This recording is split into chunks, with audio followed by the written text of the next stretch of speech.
In a world where legends rise and fall with every punch, where the roar of the crowd fades, but the stories live on. This is where those stories are told. This is Talkin' Boxing with Billy C. From the blood, the sweat, and the glory, to the controversies, comebacks, and knockouts, we go behind the ring, no fluff, no hype, and definitely no BS. Just the truth behind the fight game. And we've been doing it for over 2 decades. A podcast pioneer, now a Hall of Famer. Great. What's that ego gonna be like? And next, the comeback kid. Wait, isn't he like 90 or something? Shut up, he'll hear you. The reigning, defending, undisputed, heavyweight champion of boxing broadcasting. It's Talkin' Boxing with Billy C. And it's on now.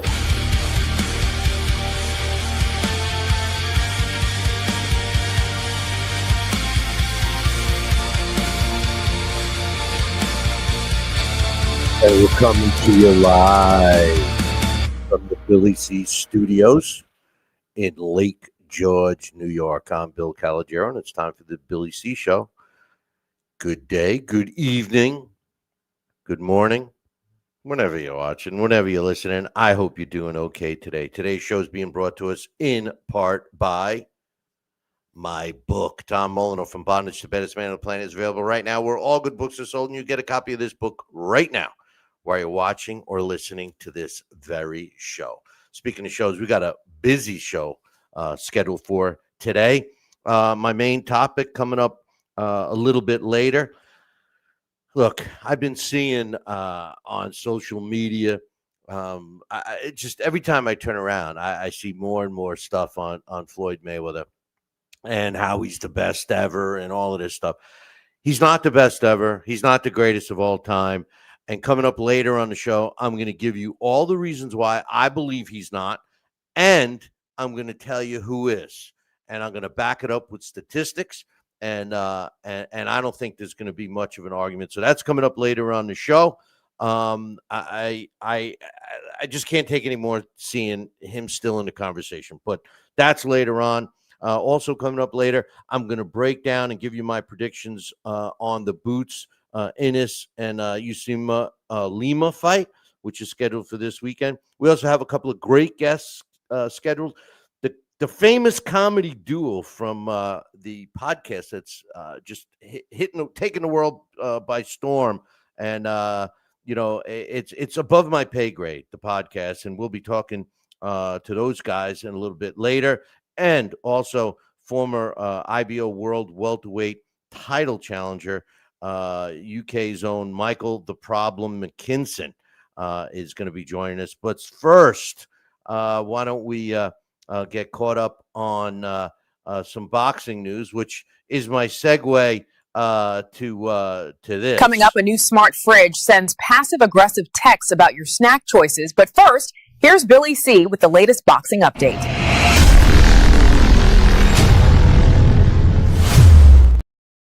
Yeah, I'm loving those little intros. So hopefully you guys are joining. Before I get into these, I just want to give a shout out to the guys in the chat room. My man Hawk and Oliver is in there. I haven't seen him in a little bit, and he did. He said he bought a copy of the book. Good. I'm glad you got a copy, and I hope you liked it. Hey, listen, the book is a great story. I mean, it's not winning any literary awards. It's literally not winning any literal awards. Or I need Alex Papali to straighten me out on the English language. But some fight results I wanted to do. I need him to help me out speaking today. Some fight results that took place this past weekend. I'm just going to talk about a couple of really exciting fights that I got to watch. Murad Khalidov has been out of boxing for 11 years. And he stepped in the ring with Sergey Kuzman in Russia, St. Petersburg, Russia. And what a slugfest that was. At the end of the night, Khalidov improved to 11-0 with 6 knockouts, and Kuzman drops to 19-3. I was impressed with the fight. It was action-packed, especially from a guy that was out of the sport for 11 years. But the thing that I didn't like was the fact that he started calling everybody out. He wants a world title shot. I mean, this was I was in a conversation with someone on social media earlier today about Ituma. And I mean, I don't have anything against Ituma. I think he's exciting. He's young, but he's not ready for a world title shot. We talked about last week, and I'm going to touch on it a little bit more about him passing up a mandatory. It's not. It would have been the winner of the fight would be a mandatory title shot for the IBF against Frank Sanchez, and he turned it down. Anyway, my man Joel just popped in.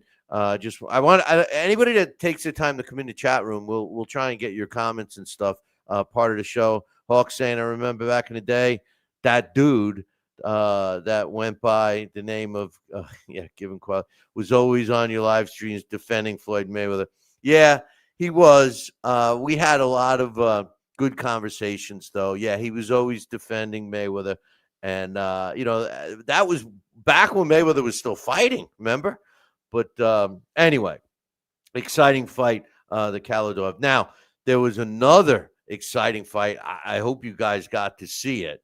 But Queensberry Promotions over in England, and I can't wait to talk with our guest from England today because you guys all know how much of a fan I am of the UK boxing scene. But Nathaniel Collins and Cristobal Llorente fought for the European featherweight title.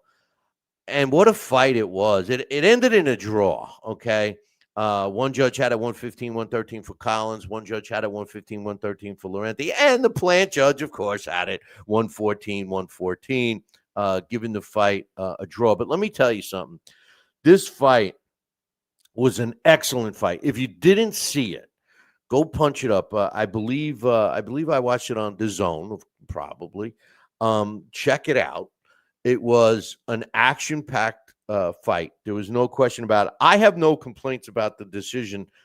I don't know if the fighters have any complaints about the decision. Every fighter does. But I just honestly felt that the scores were legit. It could have gone either way. 115, 113 for either fighter, and it could conceivably have been a draw by all judges. I mean, it was a good fight, action-packed. I mean, you got to watch this fight. Now, Llorente kept his European title. He's now 20 wins, no losses, and 3 draws, with 8 of his wins coming by knockout. And an interesting stat about his record. Now, he's undefeated still. He's got 3 draws, but since he won his title against Mario Forte in July of last year, he's had 2 decisions. He defended the title twice and had 2 decisions, both ending in a draw. This one against Collins and his last fight against Ruben Gill in July of last year.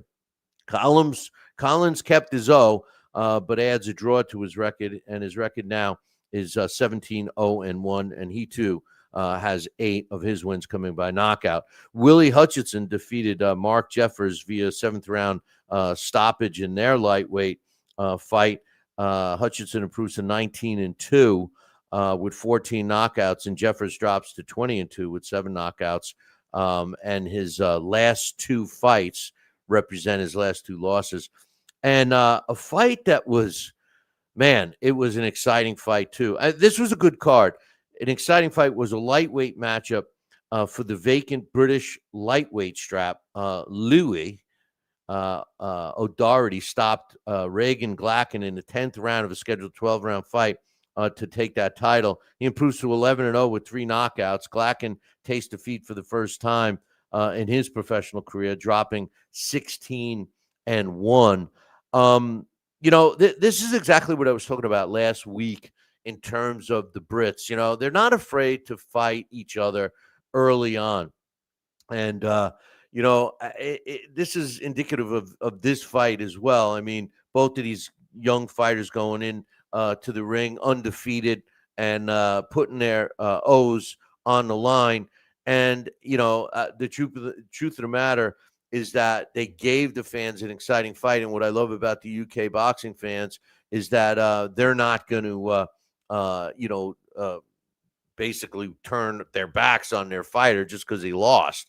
So speaking of turning your backs, don't go anywhere, because you guys are gonna. I hope you're gonna enjoy the breakdown with the Mayweather. But we also have the guests coming up, and the one duo from the Above My Pay Grade podcast. It's kind of a cross promotion thing. We are going to get them to talk boxing, so don't worry about that. In one other thing I want to mention, in bare knuckle action, I watched. I started watching the bare knuckle stuff. Brutal shit, man. Brutal. I mean, it was. I don't know why these guys do it, to be honest with you. But my man Coach just popped in the chat room. What's up, my man? Haven't seen or heard from him in a long time. Hey, Joel, I hope you got us on Thriller. Anyway, Mike Perry, who holds the BKFC, the bare knuckle fighting King of Violence title. Now, Mike Perry put his title on the line and fought Jeremy Stevens in a brutal fight. What a brutal fight.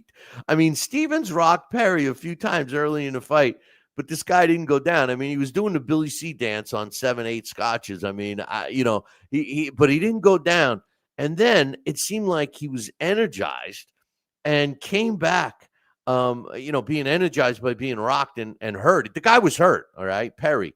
But then he comes back and he just unleashes this brutal assault.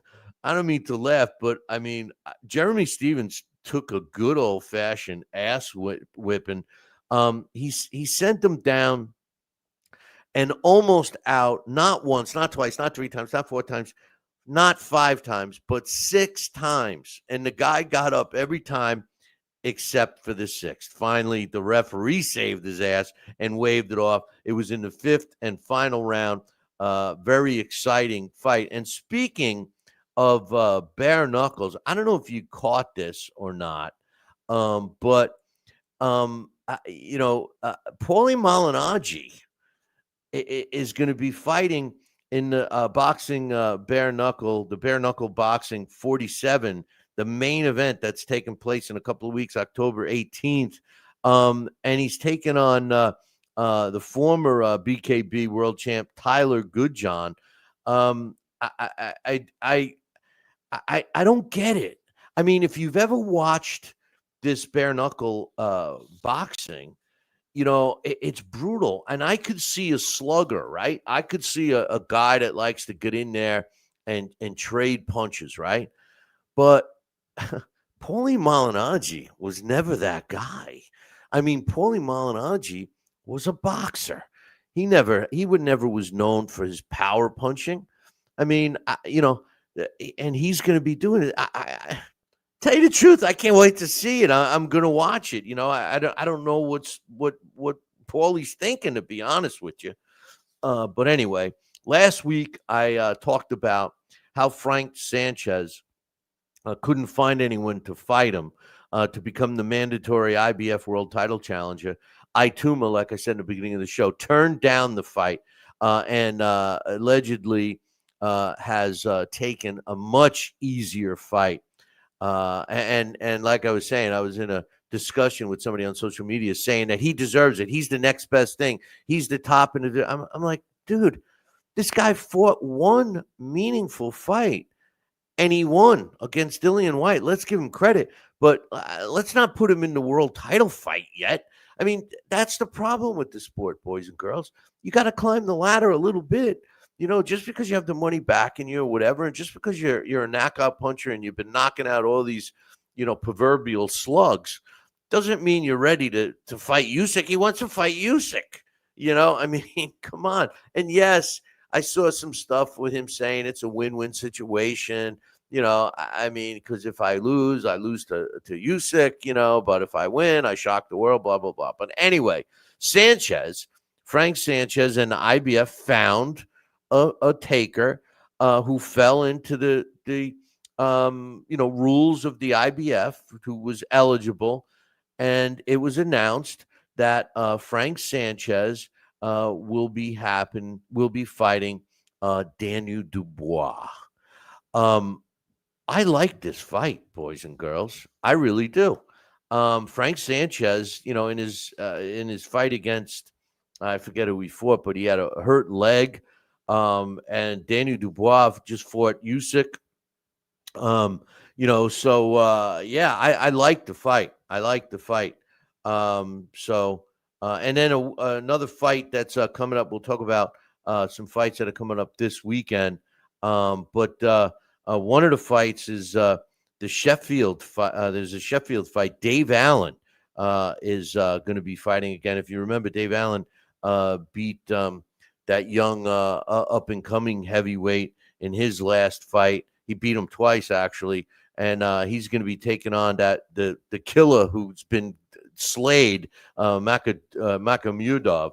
So that's happening this weekend. And the big fight is Jaron Boots Innis going up against Uisma Lima in a fight that's going to be taking place at the junior welterweight limit. Insight, edge, and no pulled punches. This is Billy C's fight previews and predictions.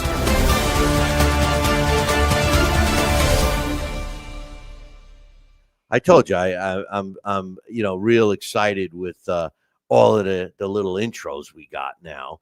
And our fight predictions, breakdowns, and predictions this week is being brought to us by CES Boxing. They got a great card scheduled for this weekend at Foxwoods. And then their next one is Saturday, November 1st at Mohegan Sun. I'm going to be ringside, so hopefully I'll get to see you guys there. All right, this fight, I thought that, before I started really breaking down this fight, I thought it would be a pretty entertaining fight. But now I'm starting to get second thoughts. We'll start off with Uisma Lima. He's the current IBO World Junior Middleweight Champion. He's got a record of 14-1 with 10 of his wins coming by knockout. He's ranked by the computer at number 9 in the world at junior middleweight. He's 32 years old, 4 years older than Boots. He's only got 15 professional fights. He has 0 amateur fights. So this guy's got 15 fights under his belt. He's ranked by the WBA at number 8, the IBF at number 9, the WBC at number 10. Like I told you, the computer has him at number 9. There's no rankings for him for the Ring Magazine or for ESPN. He's a southpaw fighter. And he looks like he's in great shape. And theoretically, he's a bigger guy, although it didn't look like that at the weigh-in. But he's, been fighting at this weight. Now he's taking on Jaron Innis. We all know who he is. A lot of people think he's the real deal. I'm not so sure. I'm not sold on Boots, but overall. But we're talking about this fight. Now, he's got a record of 34 wins, no losses, no draws, 30 of his wins coming by knockout. Much more experienced than Lima. Not only does he have 34 professional fights, he also had an amateur record of 22 wins and 3 losses, 2 of those wins coming by knockout. So, he's got 44 more fights, total fights, than Lima does. And when you look at Lima's record, his first step up took place in 2023 when he fought Aaron McKenna. And that's his loss. That was the fight that he lost. He did fight some decent opposition in terms of their records, not in terms of who they are, because much of those guys are not too well known. But he does look like he's in good shape. Innis, on the other hand, Boots has fought some decent opposition. I think he's fought them at the right times. like on the way down, so to speak. He's got wins over Juan Carlos Abreu, Sergey Lipinets, Thomas Delorme. And I know half of you are going to correct me on my pronunciations, but you know me, I'm the murderer of the English. I mean, that's why I go by Billy C. I can't even pronounce my own last name. Roman Villa, he's got a win over. And he's got 2 wins over Karen Chukhazian. So he's got some decent wins over reputable opposition, but he hasn't. I'm not sold on him yet overall. Now, as far as this fight goes, he was a former world welterweight champ. He moved up to junior middleweight, so he's not ranked in the junior middleweight division by this. This is interesting. The computer still ranks him as a welterweight at number 1, as does the ESPN, and he's not ranked in the ring because he moved up.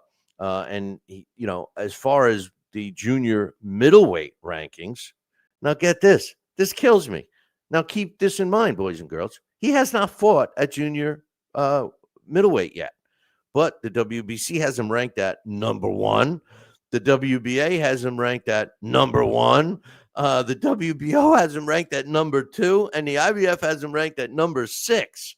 So, you know what I was saying last week, how do I get my fighter on the ratings? Well, you could put something in this hand to make me write his name over here with that hand. And I mean, look, I'm not taking anything away from Boots. He's a talented fighter. As far as this fight, when I was looking at Lima, I saw a guy that is seemingly in good shape. He's with his 15 fights, he has not been stopped. He hasn't fought the level of opposition as Boots. Boots is, signed to a pretty good deal with Matchroom. I don't see Boots losing this fight. I'm picking Boots in this fight. I think he wins this fight fairly easily, and he'll be pounding his chest after that, I'm sure. But anyway, I was telling you guys we were going to go off the rails a little bit today and bring on some guests that aren't really known for boxing, but they're known as a comedy duo. And I want to introduce you guys right now to the comedy duo of Tom and Jerry. Oh, wait a minute. I'm sorry, I messed up. Tom and Jerry are coming on another time. What we have is the comedy duo from the podcast that's taken the world by storm. It's called Above My Paygrade. And ladies and gentlemen, boys and girls and children of all ages, please welcome Jeremy and Jimmy. What's up, guys? Hey, Billy, I didn't know this was all ages. We got to watch what we say then. Yeah, you got to be careful. First of all, tell us about the podcast, man, that's taking the world by storm. Yeah, we focus a lot on woke culture. No, I'm kidding. No. Hey, we have a real bad connection. No, I meant work. So first of all, Bill, huge fan of talking boxing for years, obviously. So, Jimmy and I are like, man, this guy's got the mansions. He's got the Rolls Royces. He's got the limos, the gold chains. How do we get that? Wait a minute. You must be listening to the old morning show tape. That's what you must be listening to, because that was all a fabrication. Hey, look at my mediocre studio, and look at your fancy studio. We just finished building this one. Yeah, no, I know. I can't believe you AI. got a brick, solid brick. I could tell it's solid brick from here. So listen, Above My Pay Grade is basically a podcast Jimmy and I came up with.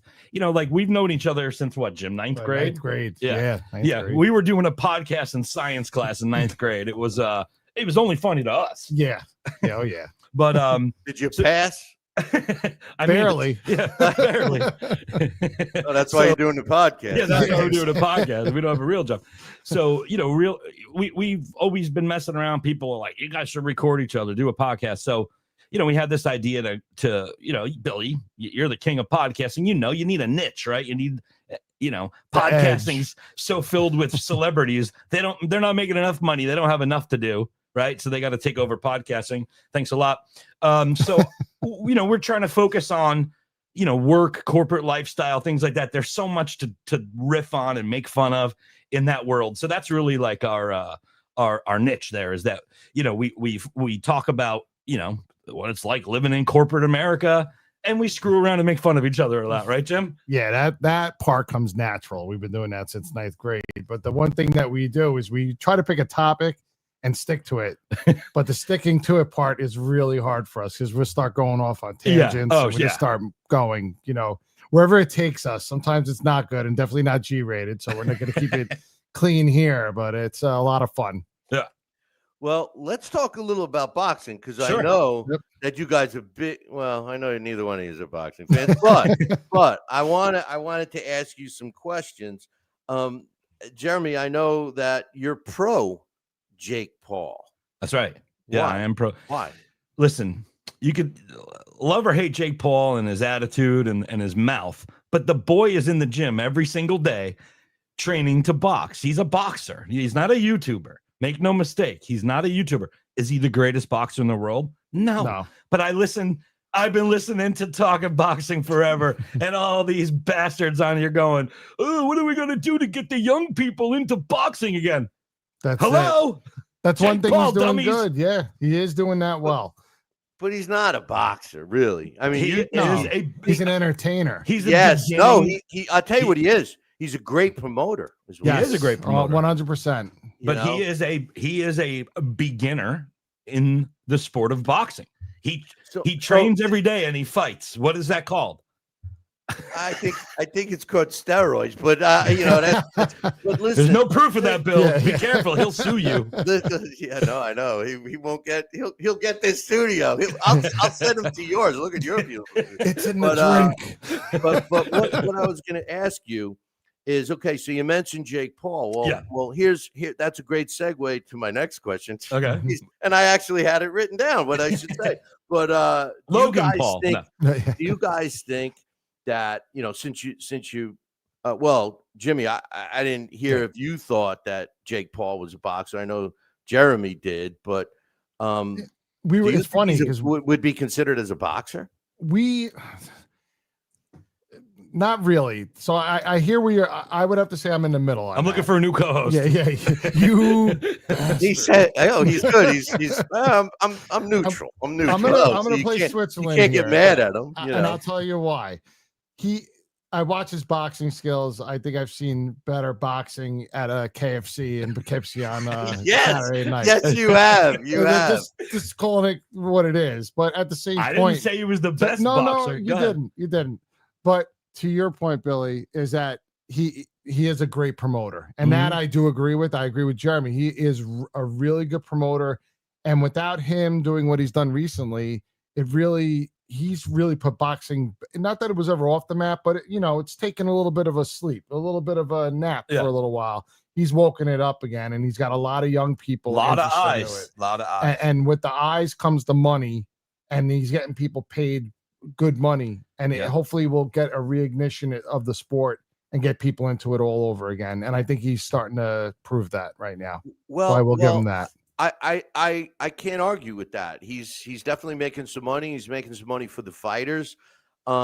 He's kind of towing the line in terms of, realistic. I'm a boxing purist, so here's my question: do you guys think that boxing is becoming will become, or already is, an extension of the WWE? Because that is what I look at Jake Paul as, to be honest with you. Yes. I'll take that first. You go, so I'm going to be honest. I see where you're coming from, and I have to agree with you again. It almost looks like sometimes like the Tyson fight. Yeah, and he's sitting there going, and no offense to the boxers that he's faced. They had great careers. Their numbers look good. And trust me, I don't care what you say. Tyson can be in a wheelchair. I'm still going to be afraid of the guy. I'm not going to go and step to him. Yeah. But at the same time, past their prime, I think so. And this is a young kid, younger than us. And you're like, maybe you should get some people on your level. Right. Start boxing them. But I got to tell you, we were watching one of the undercards the one night, and there was a couple of undercard fights that were amazing. Great fights. Yeah. I mean, they were going at each other, some really good fights. So it's like, I don't know if it's going to become WWE, Bill, or if he's going to evolve as he grows up and gets better and doesn't need the spectacle as much because he might have the skills to actually get a belt, right? Like that's his goal. So I'm just saying, maybe one day you can't, everyone who fought 9 fights isn't ready for a belt, right? But you never know. The guy is in the gym every day. Jeremy, there's a lot of belts out there. I know. Yeah. But my point is to what Jimmy was saying, the undercards he's putting on, those are real boxing fights. And those guys and girls are making more money than they ever have in their life because he's very pro fighter pay. And really, it's just the spectacle of whatever he's doing in the main event. That's a little WWE-ish. So I don't know if boxing is going to go that way or if he's going to mature over time. I just don't know, Bill. We see a lot of my main topic, which I'm going to get into a little bit later. We see a lot of these fighters today that are trying to emulate the success of Floyd Mayweather Jr. And when I say the success is that, whether you like him or not, and I'll leave my opinion. Yeah. But whether you like him or not, he was very successful in the ring, but he had a blueprint.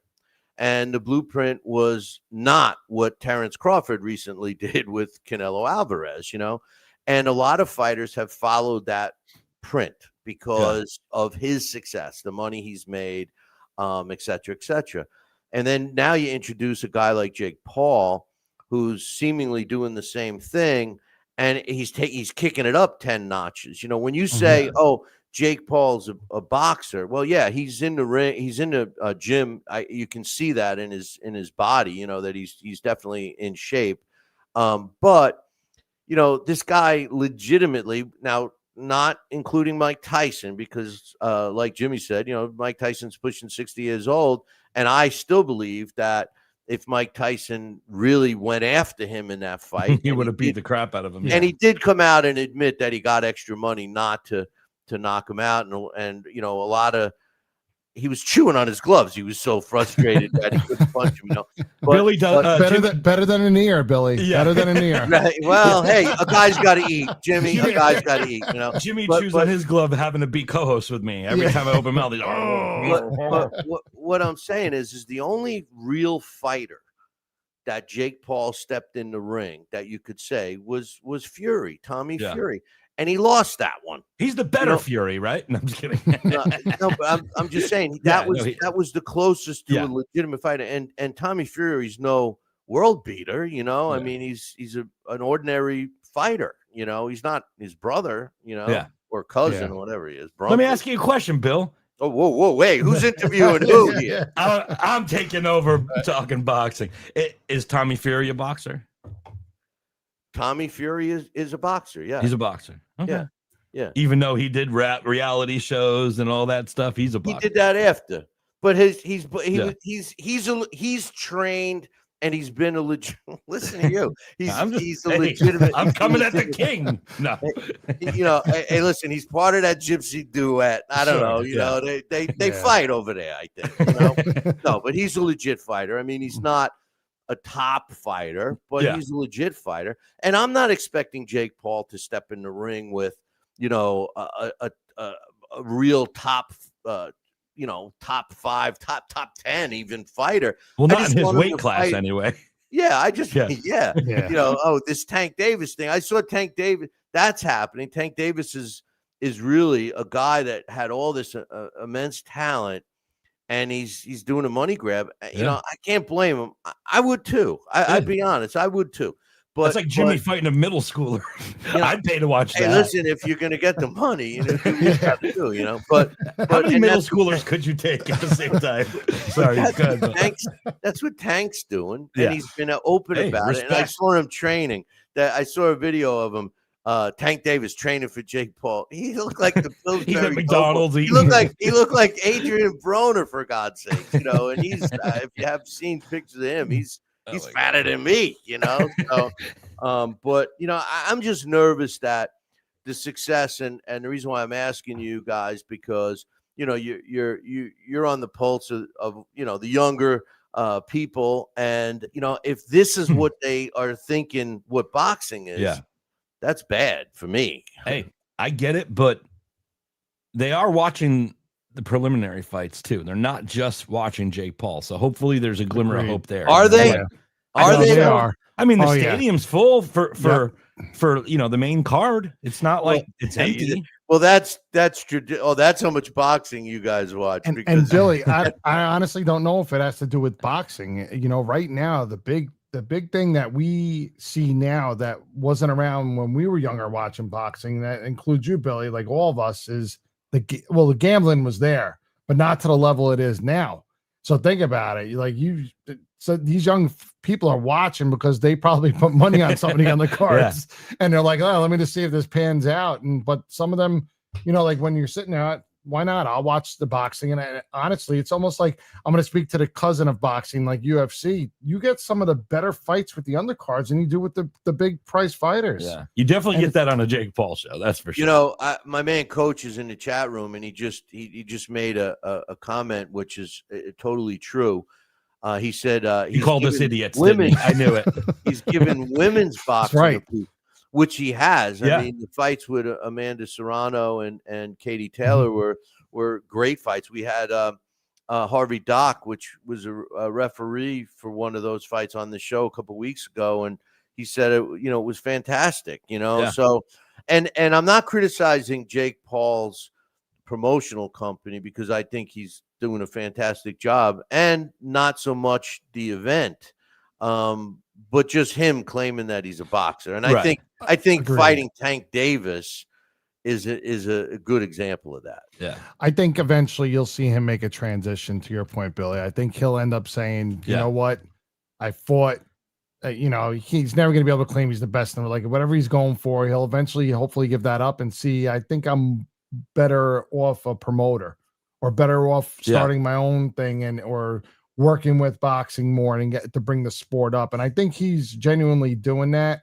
He's just got to give up the other one to really focus on the other. And I think that's what it is. Or his gorgeous girlfriend's going to say, I don't want you to get hit in the face anymore. So stop, but I think the problem I have is that he exactly what you said, Jeremy, that I'm always right, Bill. I've been telling you. No, he's not about, and I think that's my problem. I think he's doing a great job promoting, and some of the comments made here with the guys in the chat room. Dax says all but Shields and Taylor are with MVP. Holly Holm made it more with the UFC than she did with boxing. Shields, I think, is bad for boxing. Katie Taylor, that's a separate thing. But yes, I think that they're making money. But here's the sad part, guys. One of the sanctioning bodies, I believe it's the WBA, ranked him in the top 15, which makes him theoretically eligible as a title defense to somebody.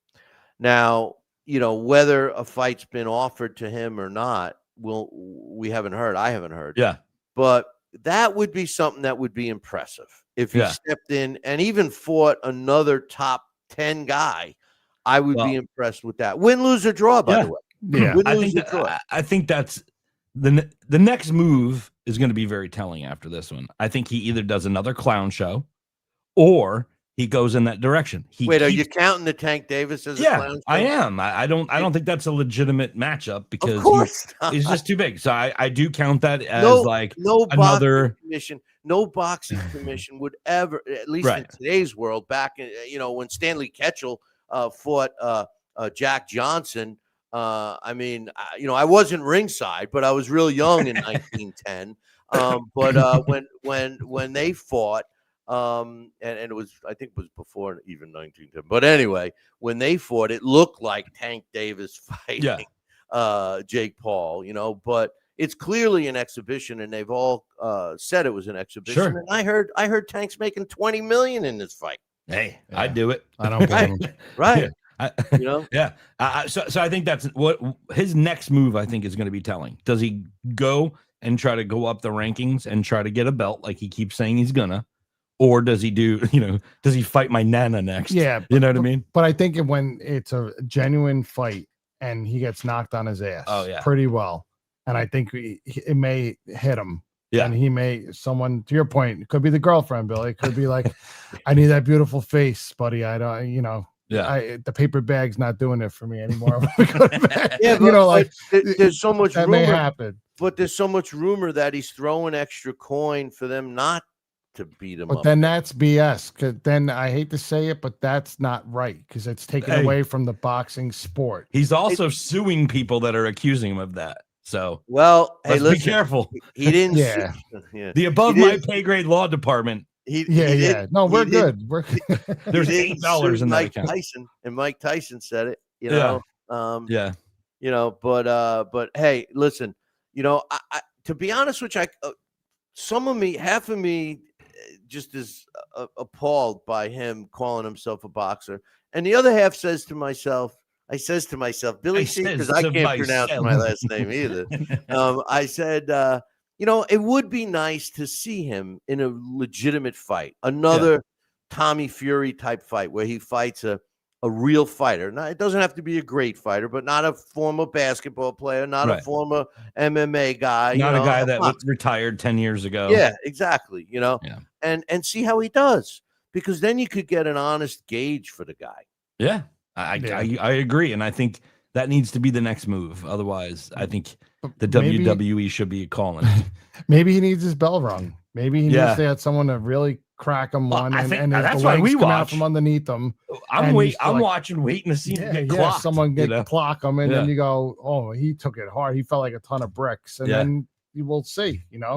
Well, eventually half his buys are coming from guys people that just want to see him get knocked the F out. I mean, truthfully, back to Mayweather, same thing. A lot of people bought his fights, to watch. Hoping to be I'll there. never forget. We did a live broadcast of the Conor McGregor Mayweather fight. We weren't calling the fight because we couldn't. Yeah. Hey, Dax, I'm not wearing a Jets shirt. This is a talking boxing thing. He's criticizing me with my being a Jets fan. Yes, it's hard being a Jets fan. It is. Let's not get into that. You know what, Bill? Winning is exhausting. That's it. The show's over. Winning is exhausting. It's got to be so relaxing to be a Jets fan. Yeah. Low I don't even know expectations. Dax just screwed me all up. I don't even know where I was going with that. You were calling the or you were doing a live broadcast. Conor Oh, McGregor. right. Thanks. Yeah. Somebody was listening. But yeah, like you need a producer. We were doing a live in between the rounds broadcast on LDL TV during the Floyd Mayweather Conor McGregor fight. Okay, Yeah. I can't tell you how many. As a matter of fact, the whole place that we were in, we were at a sports bar. Actually, we were at Sal's place, but the whole place that was watching that fight was rooting and bet on Conor McGregor in that fight. Yeah. And I mean, I knew damn well that Conor McGregor wasn't going to beat Mayweather. We were hoping he was going to land a shot, but he didn't. And, you can't take a guy like Mayweather who can box, and put him in with a guy who, was not a boxer. And that's similar to what I think we get with Jake Paul. So here's the difference there. Conor McGregor was a trained boxer. He fought, he was training in boxing before he was training in MMA. And he has a very unorthodox style. He has great timing, because Jimmy and I watch MMA as well. He's got great timing. He knows how to dodge a punch coming at him. Who's this? And Conor McGregor. Oh, Conor. And Conor McGregor's left hand could put anyone to sleep. If he threw that left hand, and he was very awkward in that fight, and I don't even know if he ever threw a real punch or if he was just tapping him. Like, it looked like he was just tapping him. If he threw a left hand and connected with Floyd Mayweather, he would have knocked him out. He would have knocked him out cold. I think I recall him connecting with a couple. Yeah. But here was the worst part.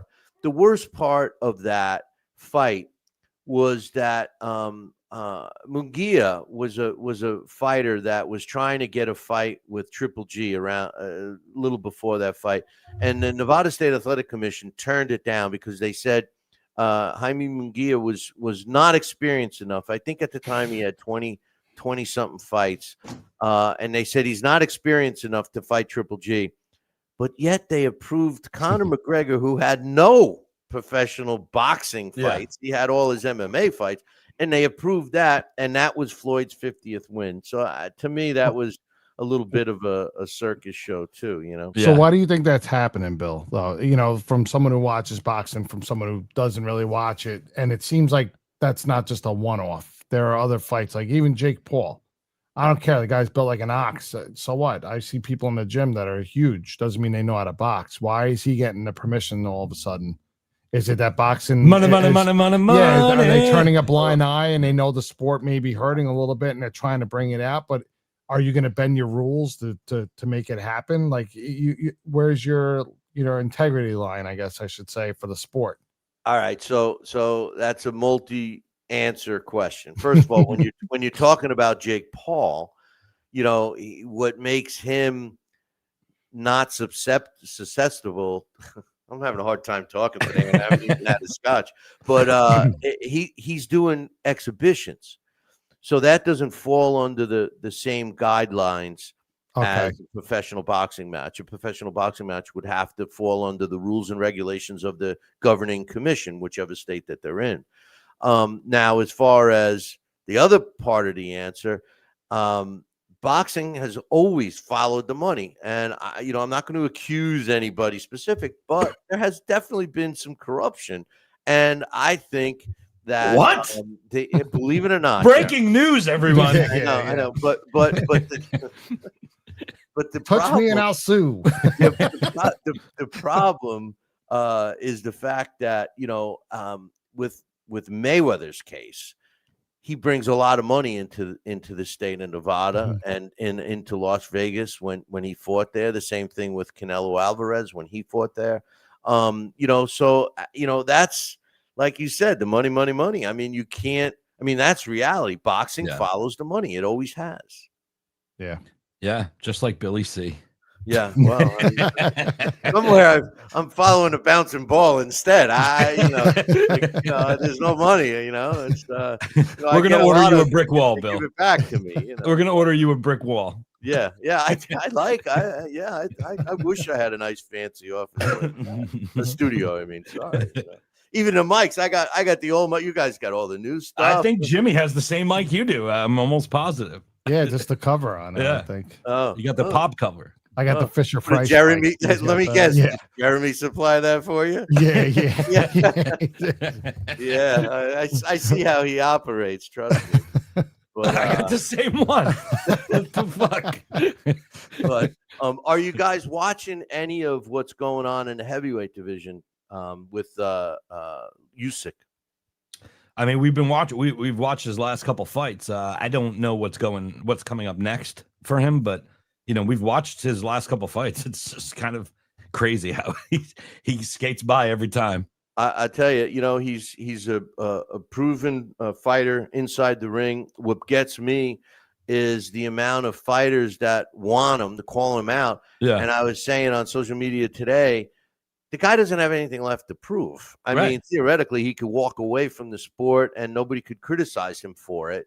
But on the other hand, I don't want to see these guys that haven't fought anybody all of a sudden get a signature win, and now they're calling out Usyk. I think I thought of an idea that might, and it would never happen because of the greed factor, but if they had some kind of a box off, a fight off, where they take 4 or 6 fighters that are legit, that have climbed the ladder, and have them fight each other and then fight the winners, and then have the last man standing to earn a shot at Usyk. I thought something like that would be cool.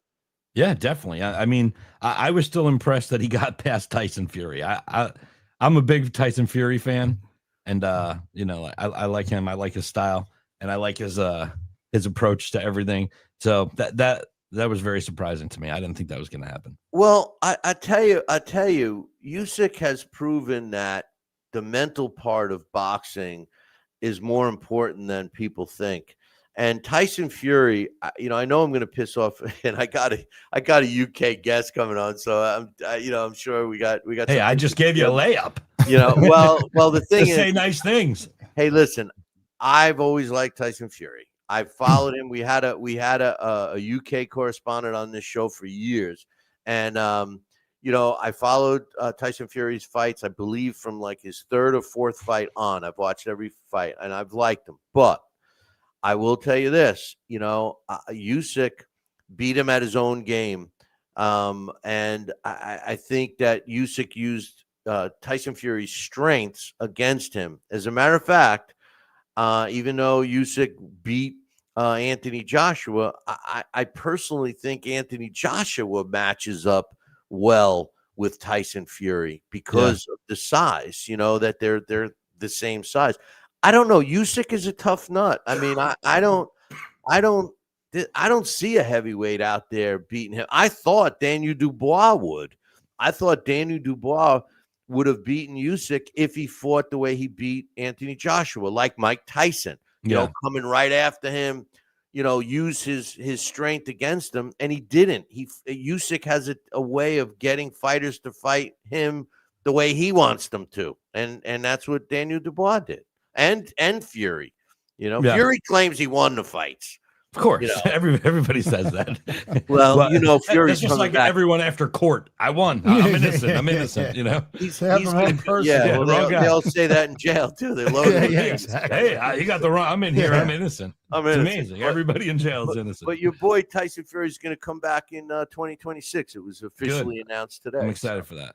And hey, Above My Pay Grade loves the UK. Spread the word. I don't know if you know this, Bill, but we actually have one listener in Bulgaria. We wanted to say hi. Hey, you know what? You got to double check some of those stats on your podcast site, because I used to get zillions from India, and I'm like, what? But it's like, what do you mean? They don't. We're huge in Bulgaria. But Dax is making a good comment here in the chat room. He says Usyk and Crawford did what no other fighter has. They've never won a close fight by a split decision or majority decision, which is true. Plus, they both have done another thing. They've both challenged themselves and went after the best guys available. Yeah. Something that fighters don't do. They play it safe. Today. Yep.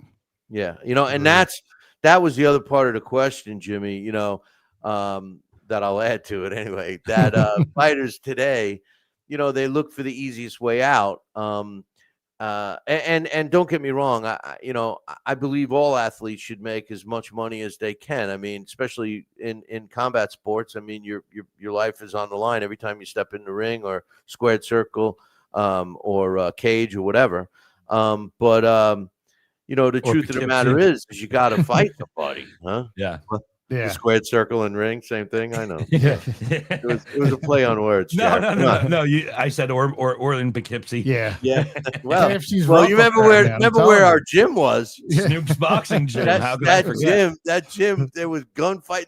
I mean, the first security to get we ever did there, which I won't mention his name, but he lost the tape somewhere. I wish we had, because we were in the middle of doing the show, and all the sirens, and God knows I was scooping up bodies. And the ironic thing was the police station was right next door.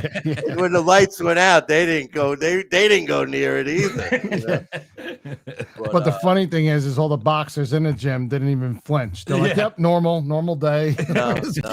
Well, we made sure we got out of there before whatever that chicken place was across the street. That's where all the killings were. Jesus. Somebody asked for a chicken cutlet and they got a chicken leg, and all that was it. Came out. But, it wasn't fried good enough. I don't know. There was a lot of wars going on across that street. I know that. Every morning I'd have to, throw away the single high heel and then the needles and shit that were stacked in front of the door. The girls were turning tricks at our entrance. But, anyway, they were the good old days back in gym time. But anyway, any final thoughts, fellas? No, man, we just really appreciate you having us on. We keep inviting you on our show, but you're too busy for us. Whoa, wait, time out. Let me expose you, because you guys don't have a regular time. You have all these. Hey, guess what? We're going to be doing this show like in 5 minutes. Hey, this is the new thing, man. Time slots. What? What are you, a boomer? Time slots of things in the past. Hey, look, you name the time and we'll have you on. We'd love to. It'd be fun. Yeah. No, I definitely definitely would like that. And I can abuse you guys the way Yeah. That's it. That's or it. little old Billy C. But how Yeah, can people get your podcast? Yeah, so we're on all the major apps. Just search Above My Pay Grade, or just go to above my paygrade podcast.com and you can subscribe to everything there. We launched our first product. You, right? They get to see you guys. And no, we're just doing audio right now. So listen on the way to work. Listen at work instead of paying attention to a meeting. We got a lot of people telling us they're listening on the treadmill. I'm like, yeah, that's cool. Perfect work. Hey, they should be listening to my show on the treadmill. Come on. So this week we launched our first free product download. It's a bingo card that we're calling it another meeting bingo card, where you have all these different things that happen in meetings. So as you're in a boring meeting at work, you could follow along, and somebody says, "Oh, sorry, I'm on mute." You get the spot. Where let's circle back on that, right? Yeah. So if you want to have some fun at work during your next meetings, go to abovemypaygrade.podcast.com. I got somebody in the chat room asking me if Dax, not somebody, what up, Dax? Asking me if it's on Spotify. It's on Spotify. Yep. Yeah. Because this show's on Spotify too. Dax, you can't find it on Spotify, but anyway. All right, guys. Well, listen, I appreciate it. Billy, thanks. And listen, I'm gonna email you some things to study on boxing. Then we'll have you back on, and I'm gonna quiz you guys on the sport of boxing. That's great. Not related. Yeah, I'll just cheat off Jimmy, just like science class. Yeah. Well, I'll make sure we're watching. No slipping each other. Well, who knows what you're slipping each other? But anyway. All right. Hey, you don't want to know. But all right, guys. Thank you very much. Thank you, Bill. I'll talk to you soon. Have a good one. Take care, everyone. All right. Ciao. That was the guys from the new podcast that's sweeping the nation, Above My Pay Grade. Jeremy and Jimmy, you can check it out wherever you get your podcasts. And hey, joining us right now, we have all the way from the other side of the pond, which I'm happy to have. We were just talking about Tyson Fury. Well, we have Michael the Problem McKinson joining us right now. What's up, Mike? Yes, how you doing? Great. I'm doing great. I'm glad you could join us from the other side of the pond. What time is it over there? What do we? I know sometimes it's 5 hours difference and sometimes it's 6. What's the difference now? So we're 5 to 11 at night. So oh God, I'd already be in my feety pajamas by then. Me too. I've stayed awake especially to speak to you guys. Oh, I love it. I appreciate it. Well, listen, I know you well, tell us first of all. I know you've collected a bunch of titles along the way, but first off, before I get into a question I'm dying to ask you, I'm going to ask you the canned question. What got you into boxing, my man? Boxing. So my father is my coach and my manager. So I was born into a boxing family. My younger brother, Lucas Ballingle, he's a professional boxer. And my father trains us both. So really, for me, I had boxing gloves on from very, very young. It's the only thing I've ever known. Well, that's good. You're I love to hear that, pro boxers come from a boxing family and they started early, because I think that's critical. Now you have 29 pro fights. You have 2 losses on your record, and one of them came against Virgil Ortiz. That's the only time you were ever stopped. I always look at, the positive side, that you learned something from it. And you stepping in, you were undefeated going into that fight. You step in with Virgil Ortiz, you come out on the losing end. What did you learn from that fight? I did 2 camps for Ortiz. So I was originally meant to box him in the March of 2022. We flew to LA, and fight week, 4 or 5 days before the fight, news got out he was hospitalized with rhabdomyosis, so he's off the show. That fight week was tough for me because I didn't know if I was having my US debut or if I wasn't. And Golden Boy worked hard. I said yes to 7 different names over the space of 48 hours. Fight week was wild. I said yes to fight Blair Cobbs, Alexis Rocha, one of the Rincon brothers, Ivan Panzic, a Mexican guy, and in the end I fought another Golden Boy fighter, Alex Martin. Later, I realised that Alex Martin knew weeks before he was going to be fighting me. Um, so it was a bit of a crazy fight week, but nonetheless, I got my US debut. I won, and then 4 months down the line, we got the Ortiz fight rescheduled. We went to Texas. It didn't go my way. I did well in the fight. I won rounds. I cut him, and I left Texas with a lot more fans than I went with. I earned the respect of everybody, whether it be the boxing fans, the boxing media in the US, the promoter Golden Boy Promotions, who obviously that's who we worked with that time. So yeah, there was a lot of positives to come from it. You can never be proud of a loss, of course, and it was a tough one to take, my first L.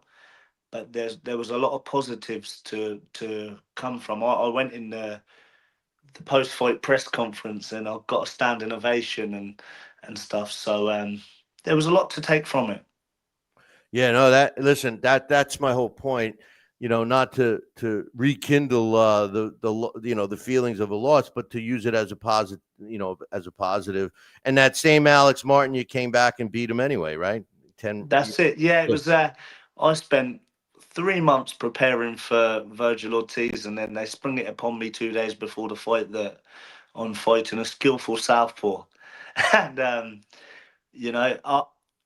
at that point, I just said yes. I didn't even watch him. I was very frustrated, but I said yes. I went up to bed, and 2 days later, I got in the ring and fought Alex Martin, who was quite negative, but I won via unanimous decision. Hey, before I ask you my question, I've been dying to ask you.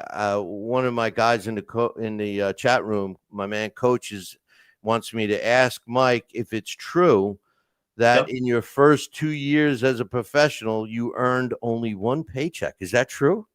This is true. Somebody's done their homework. Oh. But yeah, so it was my first 10 professional fights. So I don't know if that was 2 years.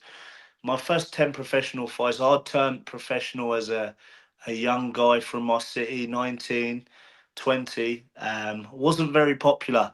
At this time, my teammates in the gym and surrounding areas were popular. I wasn't. And it was on small shows, the dirt, where you have to sell tickets to be able to pay for an opponent to be able to fight. And I couldn't sell any tickets back then, meaning we used to have to scramble together to be able to pay to be able to fight. I got to 10-0, and combined over all of them fights, I earned probably 1,000 English pounds combined. Well, listen, it's the same here in the States, man. I was involved with many fighters, and that's what and I try telling people, fans, they just don't understand sometimes that a lot of times the opponent is making more money than the other guy, because of exactly what you're saying. Okay, I got a question for you. I've had the luxury of going all over Europe in the sport, with the sport of boxing and everything. I've never been to the UK, and I've always thought that my show, we're in our 22nd year. I always thought that it would do very well in England. Now, when I researched your career, you've fought all over the world.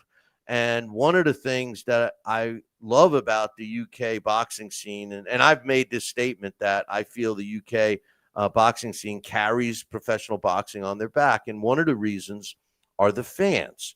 And I say this because the fans know the sport. They're not going to abandon, like in your case, you have 2 losses, right? 27 wins, impressive.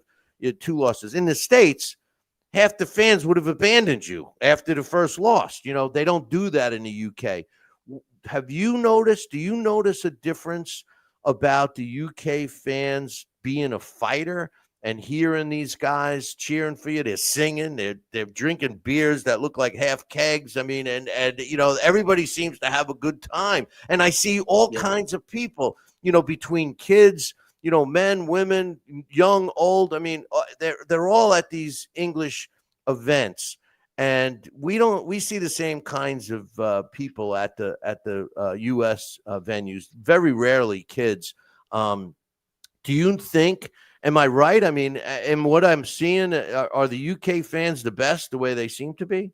Do you know, they're very passionate people. You know, like I have links to Ireland as well. So the Irish, I've boxed there a few times, and I have a sister that's and family in Ireland, and obviously in England as well. So the atmosphere and they're very, very passionate people.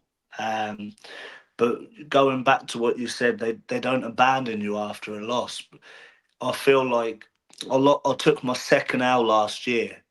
Um, I lost for the IBO welterweight title on points to Talani and Benge from South Africa. I had an amazing camp. I was over in Philadelphia sparring with Boots, but I flew home to the UK 10 days before, sick, and I had a decision. Couldn't really breathe. I had a fever, a bit of a cold, a temperature, and I still decided to fight. And it was the worst decision I made because um, I took the loss and I haven't been able to get anything since.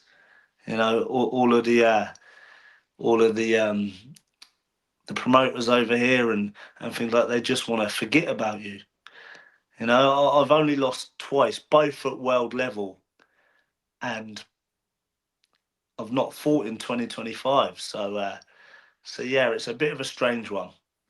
Yeah, no, I love. I hope I get over there at some point. I would love to do this show there. I'd love to call fights there. I mean, the fans, from what I see and hear, are great. I communicate with a lot of UK fans on social media and stuff, and they're all they all seem like they know the sport well, and I appreciate that. Well, speaking of having fighting in 2025, I know your last fight was got you back a W. You fought in December of last year. When can we see you back in the ring? As soon as possible. Like this year, 2025, people will see I've been inactive, but I've been in the gym working all year in the hope the call's going to come and I'm going to be ready. I've sacrificed many weeks away from my family and the children and things like that in order to hopefully something come up. You know, working now with a Gladiator Sports Group and stuff, advising me and trying to get me something else. And obviously, my dad's my manager, and we don't have a promoter at the moment, so things get a little hard. But hopefully, there'll be something big round the corner. Well, hopefully, I mean, I would love to see you in England, but hopefully, I get to see you here in the States. I know, Hey, I know you. What's that? I love fighting in the States. I've boxed there twice. I've done many a camp in the States. I've sparred out in New Jersey a couple of times, Philadelphia a couple of times, New York many times. So yeah, we love the States. I personally feel I get respected and more recognition when I'm in the States than I do in the UK. So yeah, hopefully in the future I'll be out. All right, we got one more question for you. Coming from the chat room. Have you fought on the same card as your brother? A couple of times. So my home city of Portsmouth in the UK, I've not fought there for 8 years. The last time I fought in Portsmouth, I headlined against a guy called Colin Lyons. It was only, I think, my 13th professional fight. I was a young boy, and he was a decorated professional.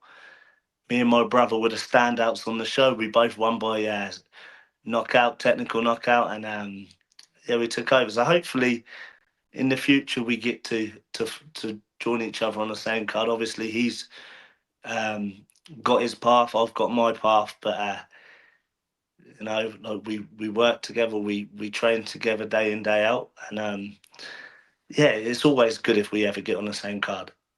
Hey, Mike, as soon as you get a fight, booked, you got to reach out, and we'll have you back on the show, and we'll talk about the fight and all of that stuff. Because I'm going to keep my eye on you, and I hope we get to meet in person real soon. I'm looking forward to you coming here, but I'd like to see you over there too. So you know, I've been linked to fight a couple of American fighters in the past. Roger a couple of times, Alexis Roger, also Blair Cobbs. He's called me out many times. Blair Cobb, woo woo. Blair Hey, Cobbs. I met him. I did an event in Las Vegas for the Canelo, one of the Canelo fights, and Blair was on the card, and he's a character. He's with Don King Promotions now, from what I understand, but he beat Adrian Broner. Yeah, he's a character. He's a nice kid. Nice kid. That would be a good fight. Cobbs, he beat an old problem. I'm a real problem. And, yeah. You know, hey, that could be your shtick. I'm gonna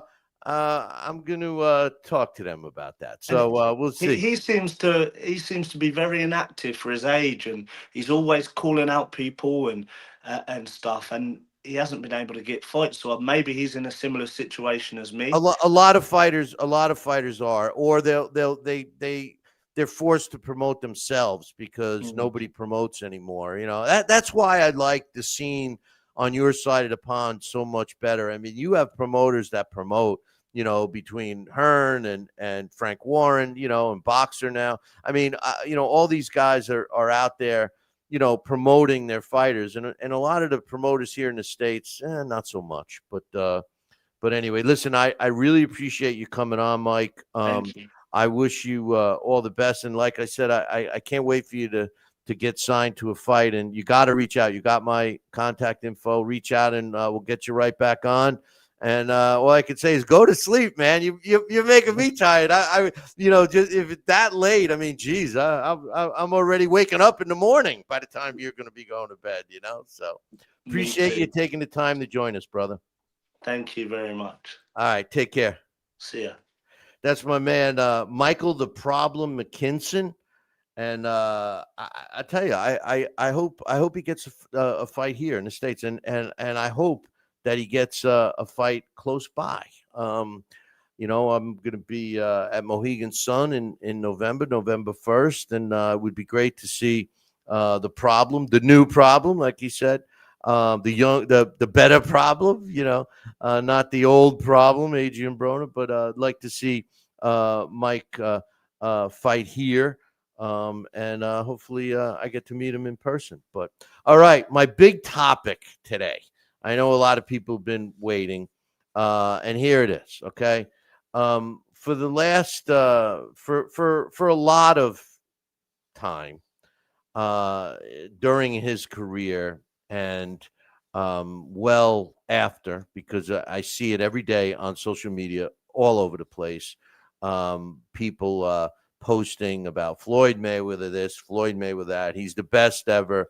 Then you got I had one of the guys in the chat room reminded me we had a fan here, the Gift Media that's what it was, used to contradict everything I would say about Floyd, and was a big Floyd fan. And listen, I'm going to start off by saying I'm not taking anything away from Floyd. Floyd was a great fighter in his era. He was a talented fighter. He was a fantastic promoter.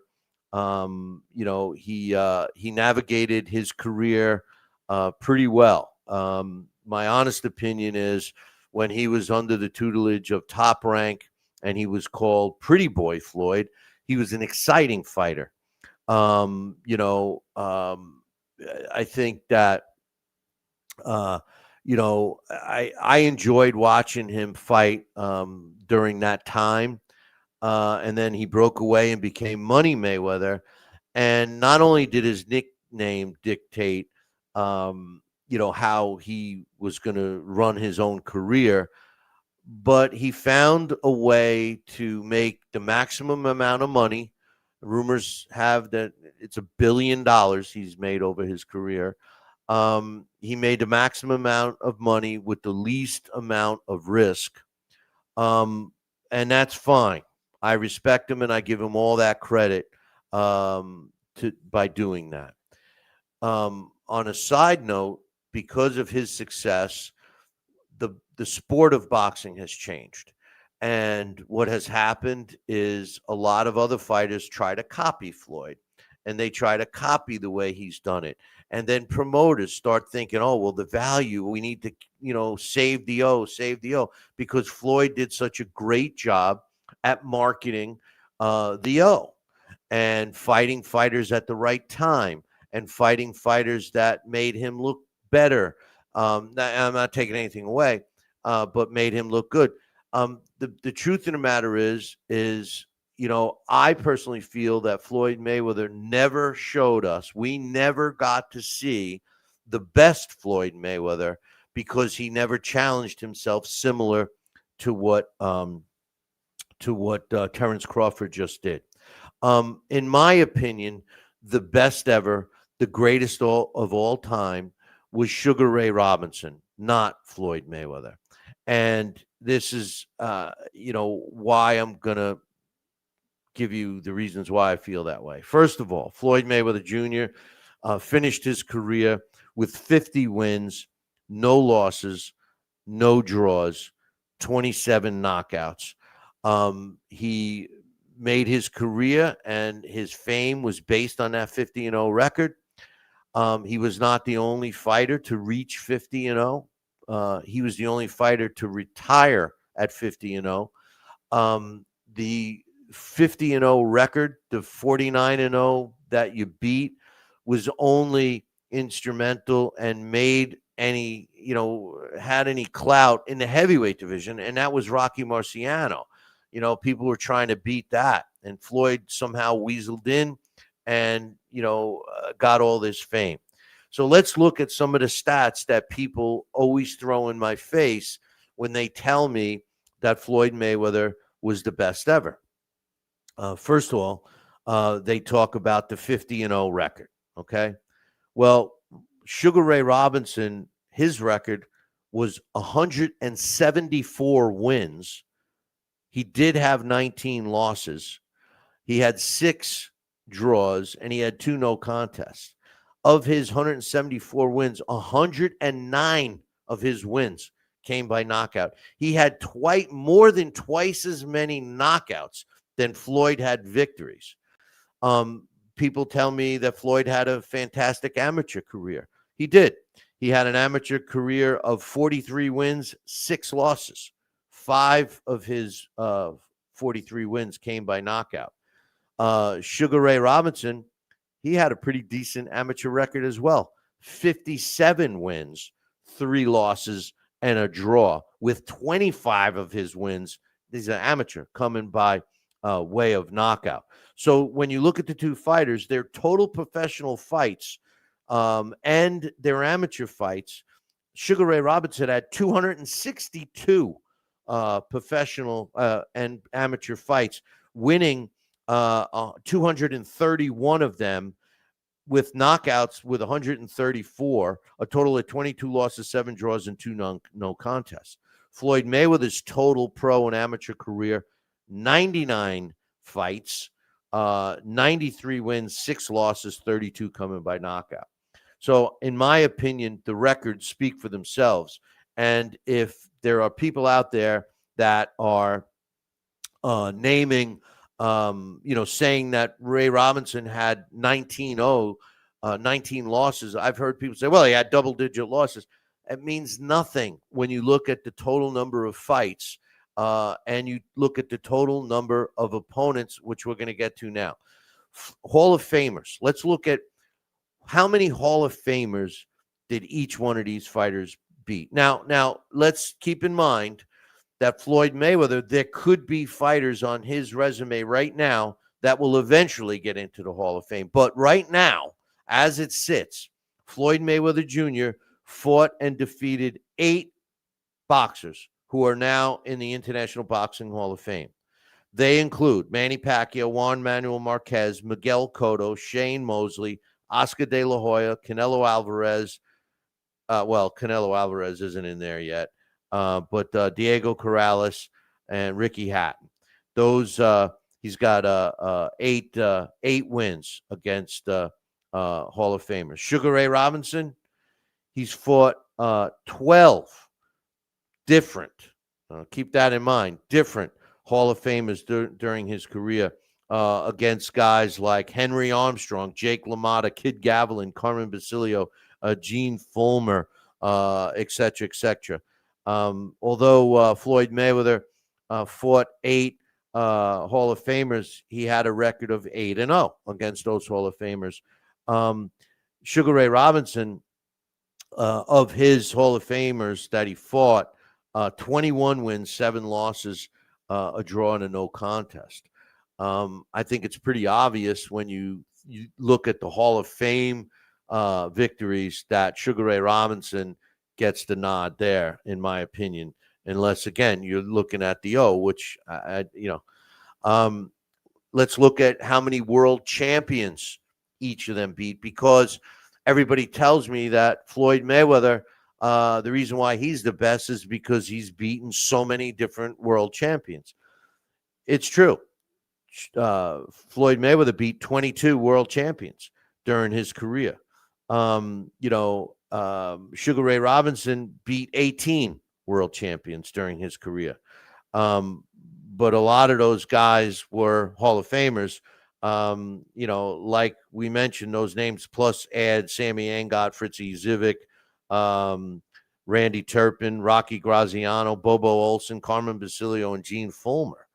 And the other main thing about when you start using world champions is that during Floyd Mayweather's era, there were 4 belts. So there were more champions and less fighters. When Sugar Ray Robinson fought, there was only 1 belt for each division. And by the way, there was only 8 divisions. So Floyd Mayweather technically beat the better world champions because there was less of them, supply and demand, less belts, I give Sugar Ray the nod there because of the dilution of world championship belts now. When people count those 22 world champions that Floyd Mayweather beat, they're counting all the world champions, WBA, WBO, WBC, IBF as the main 4. When you talk about the world champions that Sugar Ray Robinson beat, there was only one. It was called the World Championship. And Sugar Ray Robinson, he did fight for the Pennsylvania World middleweight title at one time, but at the time, the New York State was the World Championship, pretty much the one that was recognized. So I give the edge to Sugar Ray on that one. Now, when you look at world title fights, Floyd Mayweather across all 5 weight classes that he fought in, he fought 26 title fights, which is pretty impressive. More than half of his fights were world title fights. Sugar Ray Robinson had 30. He fought 42 world championship fights. 30 of those were wins. He did have some losses and a draw, but he won a total of 6 world championship titles. That's not defending. So these numbers also count as a defending title, right? But 6 world championships through the welterweight and middleweight divisions. I give credit for Floyd for jumping up all those weight classes, but the truth of the matter is that there were only 8 weight classes when Sugar Ray Robinson. So again, I lean towards Sugar Ray on this. I mean, I'm sure people are going to have.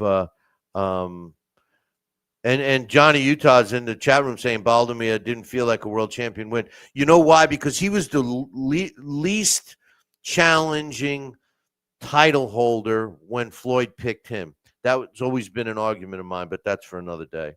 Undisputed world titles or the world title, okay? Because the undisputed world title only came about after the multiple sanctioning bodies. So now we have an undisputed when somebody holds all four. Back in Sugar Ray Robinson's day, there was only the world title. Floyd Mayweather never won an undisputed world title. Never. He never unified all of the world championships in one or any division during his 50-0 career. Sugar Ray Robinson, all of his titles were for the world title. He held the welterweight world title from 1946 to 1951 and held the middleweight championship 5 different times between 51 and 60. Now, this stat, and again, I mean, that's a layup. There's no way that you can say that Mayweather is above Ray Robinson on that. To me, this is the one stat that stands out the most to me. And I think that you can make an argument, every other statistic that I said, okay? But this statistic stands out above all the rest. And I'm sure there's going to be the so-called boxing experts on social media that are going to disagree with me on this.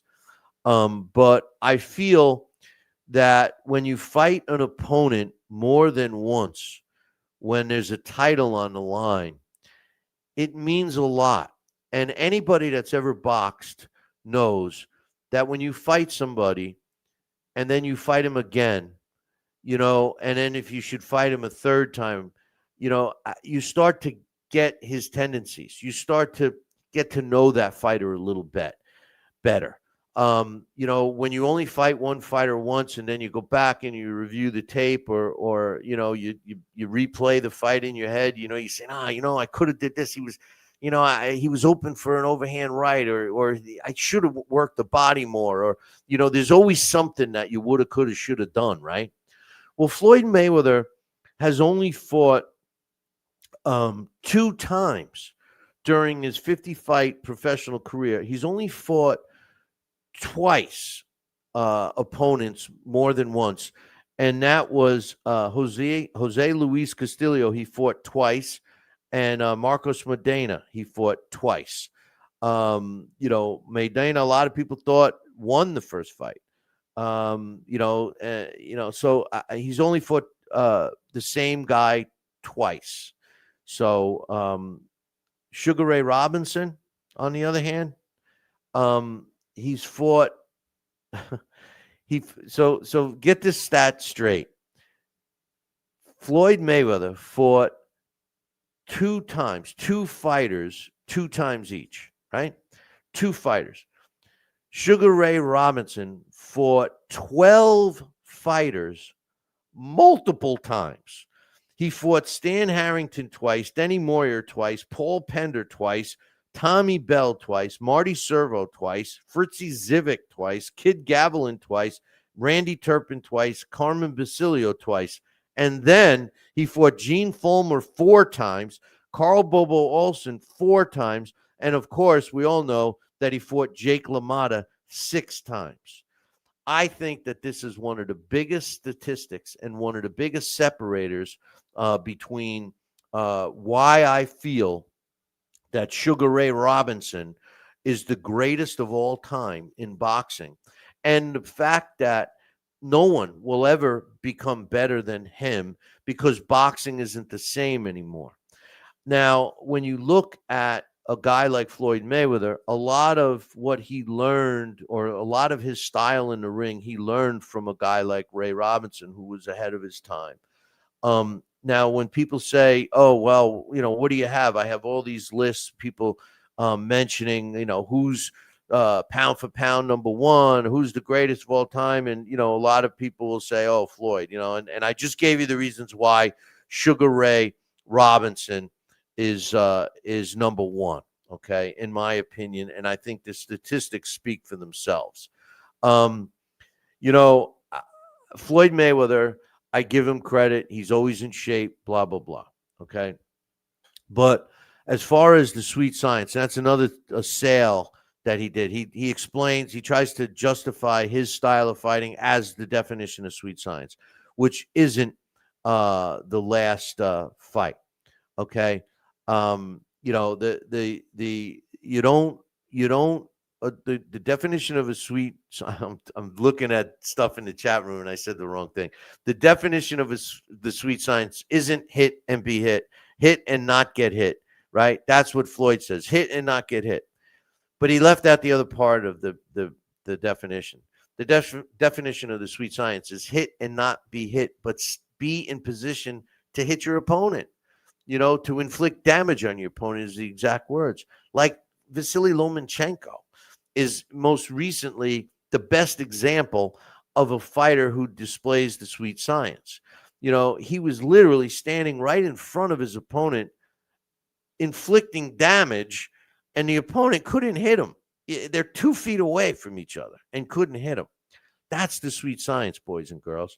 And another thing, Terence Crawford, in my opinion, and he's still active, so I'm not going to, say where I put him in my all-time greats, but he will, I can guarantee you that he's going to finish above Floyd, because whether he wins, loses, or draw again, from here on out, because of the challenging that he did. He challenged himself. I don't feel Floyd ever did. And where does Floyd sit on my all-time great list? No offense to anybody, but I got him at number 25.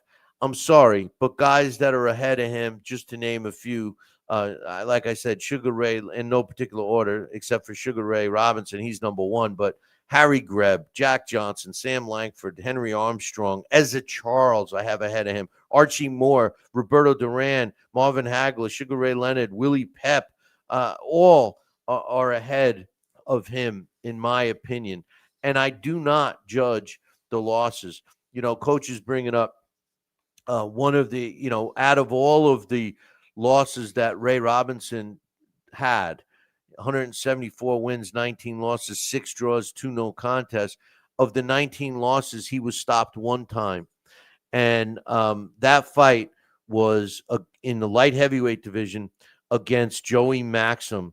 And he was stopped in the 13th round because he had heat stroke. It was a 15-round fight, and he couldn't continue. He wasn't knocked out. He couldn't continue. He stayed on his stool. How hot was it at Yankee Stadium that day? The referee had to be replaced because he passed out. One of the things I've always laughed at is Joey Maxim always said, hey, there wasn't they didn't have air conditioning, but he said there wasn't a fan blowing on me in my corner, but nonetheless, I look, I hope that people that, are Floyd Mayweather, at least take what I'm saying with some substance and understand where, people like myself come from when we're saying that guys like Sugar Ray Robinson, why he's the best ever and not Floyd Mayweather. Speaking of Floyd Mayweather, there's a lot of rumors going around that he's going to come out of retirement. And rumor had it that he wanted to fight Crawford. Now, I can't believe that. I haven't heard anything official. So I'm not going to, say he's coming out of retirement. The last thing I heard, and it's not even official, was that he was going to fight Tyson in an exhibition. And now that was pushed off to 2026. I don't think that's ever going to happen. But, I could see Floyd and his ego, and because Terence Crawford is getting the accolades, and maybe Floyd needs some money. I don't know. How do you piss away $1 billion? But I don't know. He does have some expensive habits. But the truth of the matter is if he wants to shut people up like me and shut other people up that put other fighters in front of him, because of his ego, and he makes the mistake, and it will be a mistake, to come out of retirement and fight Terrence Crawford, his all will go, because Terrence Crawford will not only beat Floyd Mayweather, he will knock him out. And I think that the truth of the matter is that as good as Floyd was, and he was, let's call a spade, he was good. Defensively, he was very sound. He had hand speed. He wasn't known for any power, but hand speed, points, movement, defense, great runner, and defense, but he also knew how to use the ring. Terrence Crawford can do all those things too. But the difference between Terrence Crawford and Floyd Mayweather is Terrence Crawford has a mean streak. Terrence Crawford will go in for the knockout. And if I would have loved to have seen these two fight in their primes. But then again, you really have to ask yourself, would Floyd have fought him if he was available during Floyd's career? People always say to me, what would Floyd have survived in any era? Well, the answer you have to say is, yeah, Floyd would have been a good fighter in any era. But then you have to say to yourself, if you go back to the Fab Four in the 80s, when you're looking at Roberto Duran, Sugar Ray Leonard, Marvin Hagler, and of course Tommy Hearns, and if Floyd was in that mix, would he have fought? Would he have fought those guys? He would have had to, because boxing was different. They wouldn't have let him duck him, and he would not be undefeated. One of those guys, if not all of them, would have beat him. But anyway, hey, listen, I want to thank the guys from Above My Pay Grade, Jeremy and Jimmy, for stopping by, and special thanks to Michael the Problem McKinson for stopping by. It was great chatting with him. I love the UK boxing scene, and as a matter of fact, we have another UK boxer on tap. We're going to get some bare knuckle boxers on this show. It's brutal. If you've never watched it, punch it up, check it out. And I want to thank everybody that's still supporting us after all these years. Don't forget, go to BillyCBoxing.com and make sure you follow us or subscribe. We're available wherever you get your podcasts. And we're also on, of course, YouTube, Facebook. Join our Facebook group, Talking Boxing with Billy C, or friend me. Send me a friend request. There's a couple accounts. One is mine, Bill Calogero. One's Billy Calogero, and one is Talking Boxing with Billy C. Friend them all. Join the group. And of course, we're on Rumble. That it just seems that Rumble is still in its infancy or something, but hopefully we can get some followers there. And hey, I just want to thank everybody. And make sure you tune in next week, same bat time, same bat channel. Until then, I'll leave you with this. Ciao.